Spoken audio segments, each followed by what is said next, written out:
That graphic video that you just watched has only added fuel to the anger and frustration felt by many here in this neighborhood. If you can imagine it, just a few hours ago, thousands packed this area where I'm standing. Possible tornado moving through about 3.5 hours ago.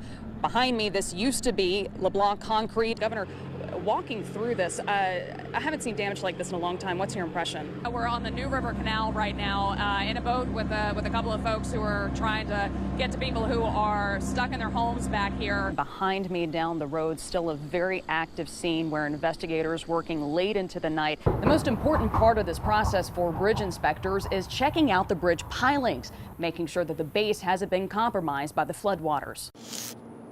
No matter your medium, Kiana wants Baton Rouge artists to take her song and do their own cover, then post it using the hashtag #CoverBatonRouge to make sure that these stories of flood recovery are heard around the world. Tonight, the crime scene tape is down, the bullet casings removed, and those deputies involved in the shooting, we're told, have been put on paid leave, which is standard procedure in cases like this, while state police continue their investigation.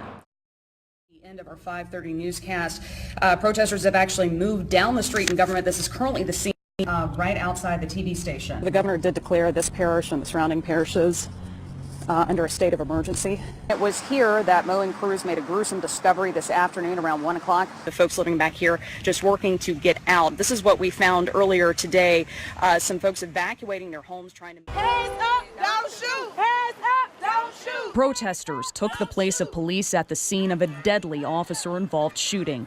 The frustration in the crowd as thick as the humid summer air after news spread that Alton Sterling was shot and killed early Tuesday morning. You see it so much around the country, and you see it so much on TV, but for it to happen right here in your own backyard, it's just like, wow. According to early police reports, officers were called to a store off North Foster in Baton Rouge after getting a report of an armed man. Investigators say there was an altercation between police and that suspect, Alton Sterling, in the parking lot. The store owner says one officer tased Sterling and a second officer then tackled him. He says that's when the first officer fired shots. State Representative Denise Marcel says the police chief told her officers were wearing body cameras, but that the cameras fell off during the struggle and did not capture the shooting. There is dash cam video and surveillance video from the store showing the shooting, she says, but it has not been released. What I said to the chief is he has to have transparency in this matter, because as you can see, this is getting out of hand and people are clearly upset. And they want transparency. However, cell phone video has surfaced online, appearing to show the moment officers opened fire.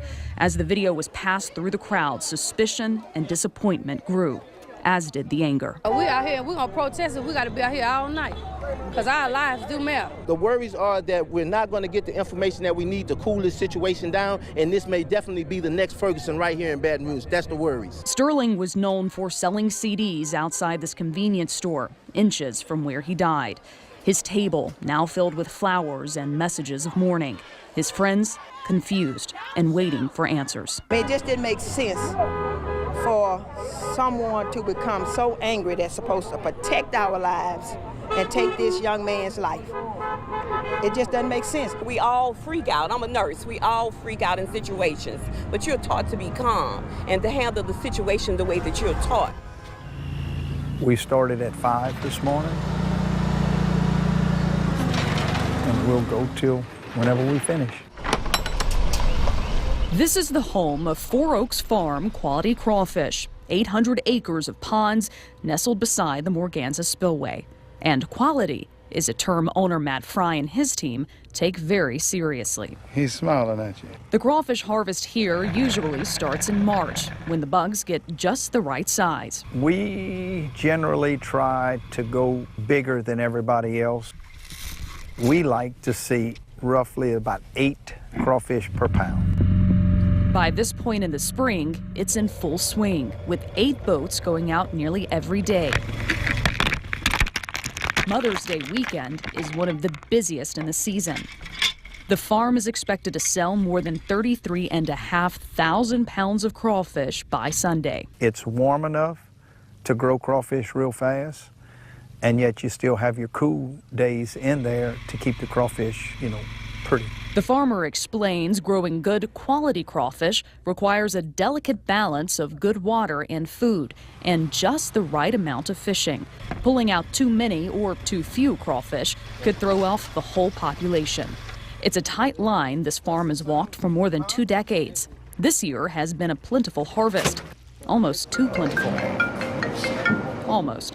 Okay, yes, hello. Fry's constantly ringing phone is sure evidence that this Louisiana delicacy is always in high demand.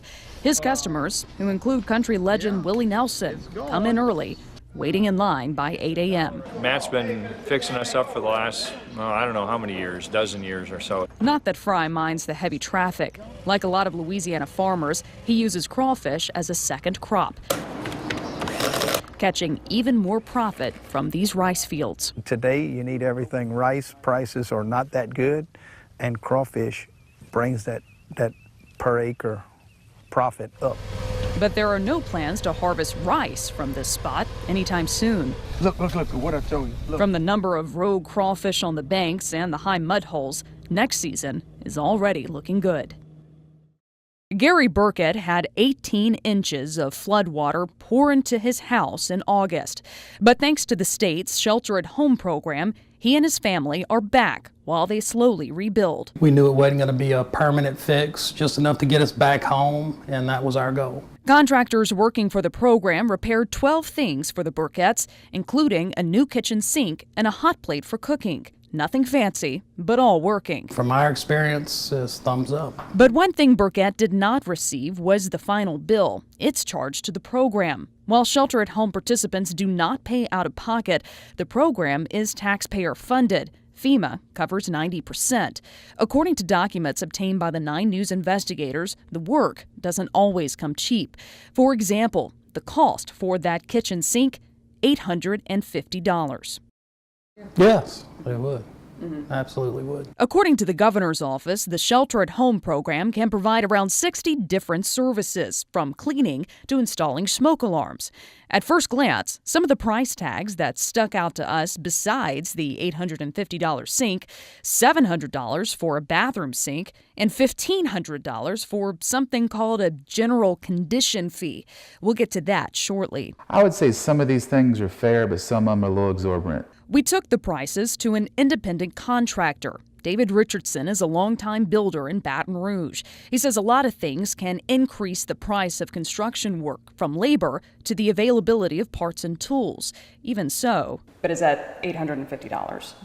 That's too high. It is absolutely correct that one person repairing their own home perhaps could beat some of these prices at times, but the question is, can we do $21,000 in 3 months? The governor's deputy chief of staff, Julie Baxter-Payer, explains that the price of each service went through a bid process and extensive negotiations with contractors. FEMA had final approval. I think if you look at these prices that are in your list and you see that they include labor, they include all the supplies to install each item, and they include the material, the actual cost of the item. Is that really a fair price tag for taxpayers at the end of the day? Well, it was, each one of these items had to go through an evaluation and a reasonableness examination by FEMA, by our state, and we certainly wanted to make sure that every cost in the program was reasonable for emergency times. Knowing that we have to have a warehouse of each one of these items available, it's also the mobilization of the contractors, and it's also the installation. And as for that $1,500 general condition fee, the governor's office says that is only paid when contractors finish the work under the program. The governor's office says that fee is also used to help contractors break even in some cases. Meanwhile, this homeowner, he's suffering a little sticker shock. We're happy with the program that it was opened up to us and we were able to get home. Not so happy that the cost was so excessive. So it's kind of a blade that cuts both ways, I guess. Police with guns drawn lined the street to try and restore order. Protests, mudslinging, and outbursts dominated the Raycom Media U.S. Senate debate. The murder case of a prominent Baton Rouge couple will be back in court tomorrow. Mother's Day weekend is all about mom, and in South Louisiana, Moms apparently like crawfish. This afternoon, a sunny and bright summer day. It's a stark contrast to the heavy hearts carried throughout Baton Rouge.